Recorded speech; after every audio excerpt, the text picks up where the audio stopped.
Kita dah cakap pasal lakonan. Dengan cerita. Kinobu merupakan salah seorang pelakon dalam filem Narsata. So, boleh tak ceritakan watak, ceritakan cabaran dan juga jalan cerita Kinobu dalam cerita Narsata? Dengan Narsata je nervous kan? Dia datang perangai tu sebab karakter yang diberi adalah salah satu karakter yang sangatlah orang cakap apa? That mood of antagonist tu for me, saya absorb benda tu dan bawa benda tu terlalu kuat, terlalu strong gila. Sampai saya rasa karakter tu macam terlalu too much sangat. Sebab saya tahu apa yang Malaysia tak suka.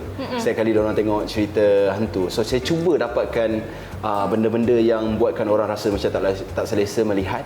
And then dari segi lakonan tu saya betul-betul suka refer dengan our director, Piandre. And saya memegang watak sebagai Chai dekat dalam Narsata Sekutu Syaitan. Ya, Chai ni adalah salah satu partner dalam satu kumpulan. Kumpulan ni kumpulan yang sangat hardcore lah. Perbuatan dorang dalam cerita tu adalah salah satu benda yang selalu dorang buat.